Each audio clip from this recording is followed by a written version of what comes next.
to present his case. Let's go, Carla. I just want to put on the record that I'm just slightly disappointed that the Minister for Health, Simon Harris, is not here to answer these questions that I've been kind of trying to raise in the Dáil for the last at least a year. Minister, 2 years ago, this report was published by the HPRA, Cannabis for Medical Use, a scientific review. And I would argue that the reason why the review was I suppose, fast-forwarded and kind of published was the fight of Vera Toomey and her fight for access to medicinal cannabis for her daughter. Minister, in 2 years since the report, nothing has been done. Even though the report at the time we said we were extremely critical of the report because of its limitations, its conservatism, and also its stipulation that only 3 conditions medical cannabis should be treated for. The major omission of the report, incredibly, is in relation to chronic pain. Actually, the most efficiency for medical cannabis is for chronic pain. Now, that was 2 years ago, Minister, and since then there's no cannabis, there's no access, and there's no programme. In fact, parents at this moment in time are forced to go abroad. Parents and people that are patients are forced to break the law, and this is completely unsustainable. And parents have run out of options. They've tried everything clinically that their children or themselves are trying to obtain, but they can't. They have to leave the jurisdiction to obtain this medication, and I think the government have failed them. And I know the Minister for Health has, said this mantra that it's a supply issue. I can tell you now, Minister, it's not a supply issue. I do not find that a credible response. I would say that this comes from an institutionalised resistance relation to the HSE, the Department of Health, the HPRA, the government, and certain in the medical profession. So what do people want after 2 years? They want meaningful progress on this issue. You look across the world, only in just before Christmas, Thailand, which has one of the most extreme anti-drug laws, have passed legislation about legalisation of medical cannabis. Mexico, countries across the world, even in Britain, 6 months ago, there was no policy whatsoever in Britain about regards to policy, and the Tory government have changed, even though it's extremely restrictive. In this country, we have issued 13 licences to 13 individuals, and that's 2 years. And that licensing system, I've been extremely critical of it. It's extremely bureaucratic, it's cumbersome, and when people go to their doctor or the specialist, most of the time that experience is a negative experience, where the specialist says, I do not know enough information about it, and so forth. So that licensing system is not workable in my eyes.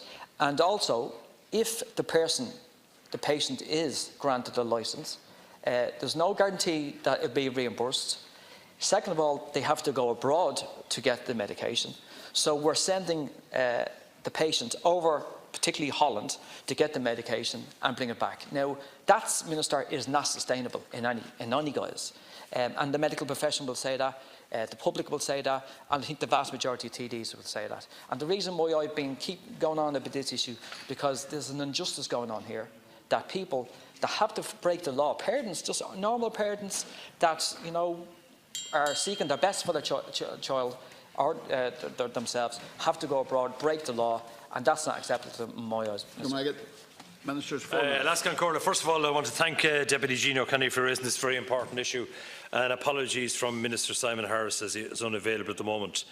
The Health Products Regulatory Authorities, the HPRA, report Cannabis for Medical Use, a scientific review, recommended that if access to cannabis is permitted for medical purposes, its use should only be initiated as part of a structured process of formal ongoing clinical evaluation.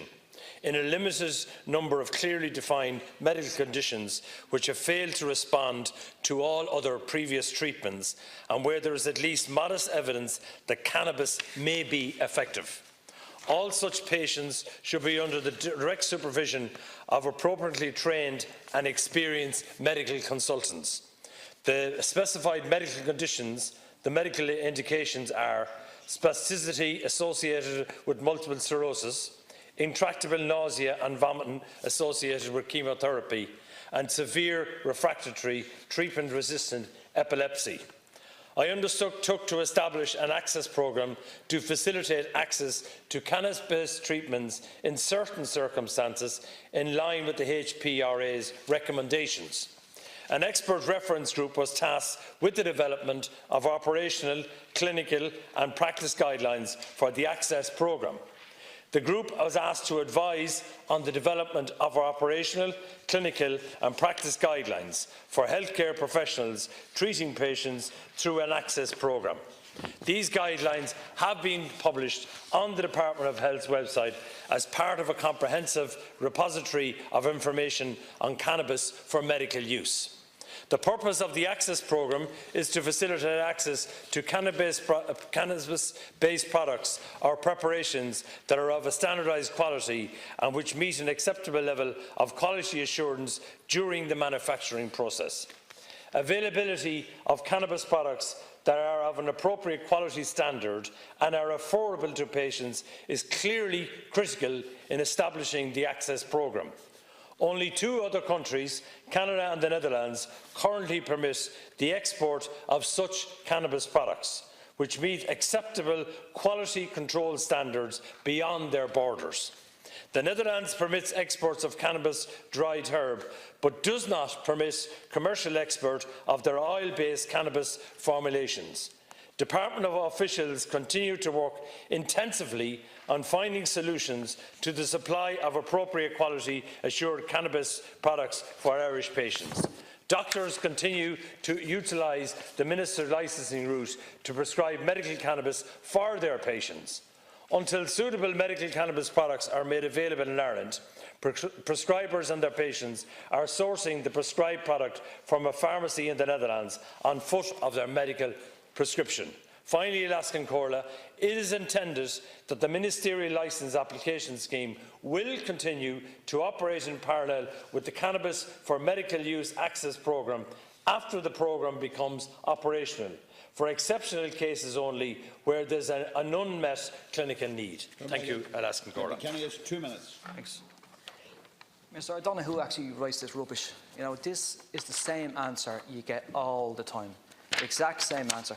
I'll just go back to the HPRA report. That was published 2 years ago. Still no access programme. And still people have to rely either going abroad, breaking the law, or going to a licensed system. You mentioned about the clinical guidelines. Just want to kind of highlight something that's very, very important.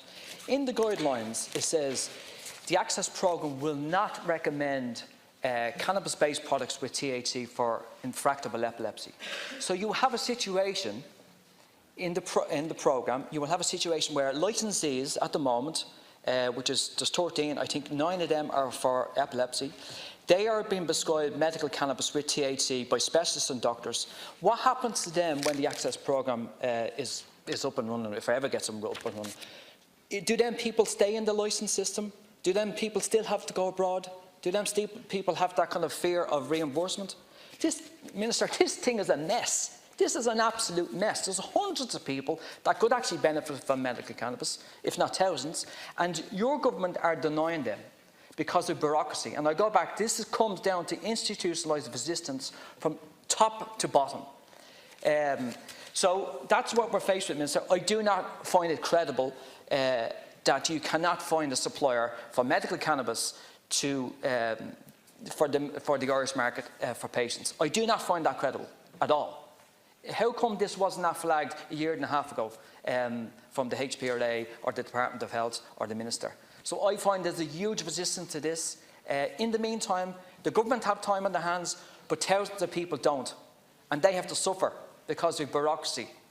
So I don't know how you can live with yourselves by doing that. So, Minister, if you cannot get the access programme up and running, I have a bill that's been here for the last 2.5 years that was voted twice on 2 occasions by the majority of this Dáil to proceed, but your government have stalled that progress of that bill. Ministers, 2 minutes to conclude.